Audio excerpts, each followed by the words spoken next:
Hi everyone, তোমাদের সাথে একটা কথা শেয়ার করি। দুর্নীতি এখন এতটাই ছড়িয়ে গেছে যে কলেজ আর স্কুলসও এটাতেই কিন্তু আর বঞ্চিত নয়।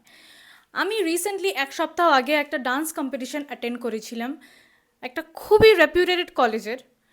নট অ্যাবাউট দ্য ওয়ান যেখানে আমি সেকেন্ড হয়েছি, ওই কম্পিটিশনের কথাটা আমি বলছি না। ওখানে তো everything was fair enough. Even যে ফার্স্ট হয়েছিল, I have a lot to learn from that guy who stood first.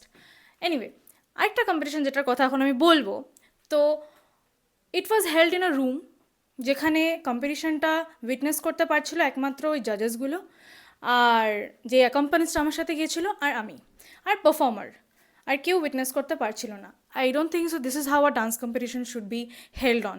Anyway, তো এবার ওখানে যারা বসেছিল তারা কিন্তু প্রত্যেকেই হয় আমার থেকে ছোট নয় বড়।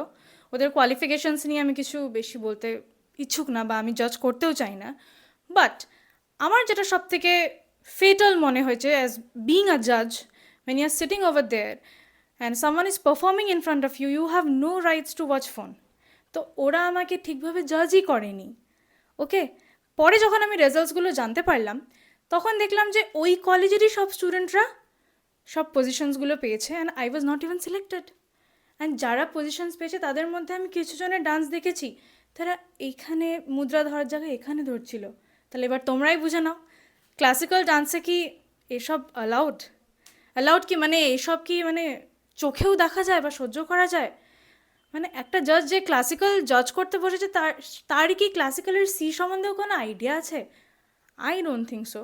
তো আমার এটাই একটা কোয়েশ্চেন, যে তোমরা যখন অন্য অন্য আর্টিস্টদেরকে ইনভাইট করছো তোমাদের কলেজে রেজিস্ট্রেশন ফিজ নিয়ে, যে আসো তোমরা পারফর্ম করো, উইল হোল্ড আ কম্পিটিশন, তাহলে ওটাকে ফেয়ার করো।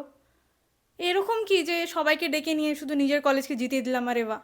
How is it even possible? But তোমাদের কি মনে হয় সেটা জানো আমাকে। ডু ইউ থিঙ্ক আমার সাথে যেটা হয়েছে ওটা ফেয়ার হয়েছে?